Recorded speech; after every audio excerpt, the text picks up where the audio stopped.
All right, we're here behind the scenes, but backstage at the Activision booth with Mark Rubin, executive producer at Infinity Ward. How you doing today, sir? I'm doing good, Jeff. Doing good. We just got done taking a look at the new and improved Spec Ops mode in Call of Duty Modern Warfare 3.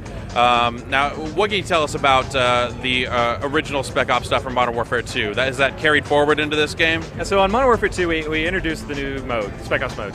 And what it was we took sections or single-player maps, and we created these gameplay vignettes. So they were very unique, sort of small, bite-sized gameplay that you could experience on the single-player maps. And they range from, for those that don't know, they range from defending on a rooftop to snowmobile race to blowing up cars on a bridge, right? And so all that is based on our single-player levels. So we're going to have that in this game as well. That's coming back. One of the new things we're adding for it, though, is progression. So you have a character that progresses, similar to a multiplayer character. It'll be a separate character, and on your title card, you'll actually see your multiplayer level and your Spec Ops level. Okay, so two separate levels, two separate progressions. Do the weapons kind of unlock at the same levels as you go? They unlock differently. And the reason is for gameplay reasons. For instance, in the mode, a new mode that we're adding is survival mode, which is a wave-based. The waves get harder and harder and harder. That is a mode that you start with a pistol, and then there are hard points that you unlock, or you can pick up weapons off the ground. There are hard points that you can unlock weapons. Inside those crates, depending on your level, determines which weapons you can use. Okay, all right. That makes sense. So then, basically, at that point, it becomes how well you're doing in the game. You're kind of earning currency that you can then go spend in that game. It's not like currency that carries from one game to the next, right? Right. Exactly. And that's really more of a gameplay thing. I mean, we could do create a class where you get to create a full class, but that doesn't lend itself to the types of game modes that we're working on. But we do have progression. We also have leaderboards. And a strong focus on the friend competition. Like you and your friends. We also, for instance, because it's co-op, you appear on leaderboards as a team.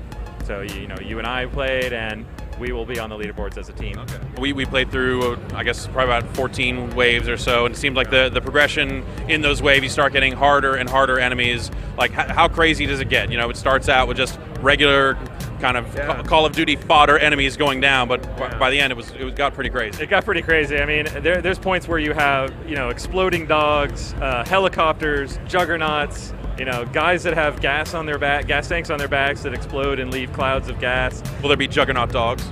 Ooh, I like this idea. It just seems like there are places we can go. I mean, there are helicopters in this mode, so at that point with that sort of stuff, it seems like you're kind of open to like just about anything that is getting thrown at you in the campaign could maybe appear. Things that are thrown at you in the campaign, things that you'll never see anywhere in the campaign, like exploding dogs maybe and juggernauts. But there's also stuff that on your side that you can use that you won't see anywhere else. So there's a hard point for air support, and one of the things you can call in is friendly AI.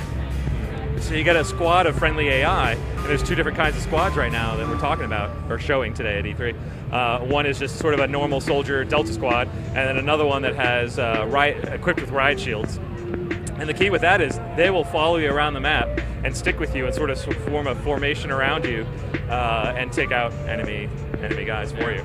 Is there any end to it? Do you reach an end wave, final confrontation, you win? No end. There is no current end. There's only one way out then? Yeah. Okay. Will it scale depending on if you have one player, two players? Is it just like if you play it by yourself, it's going to be tougher? It's going to be tougher. Okay. Cool. Yeah. Well, wow.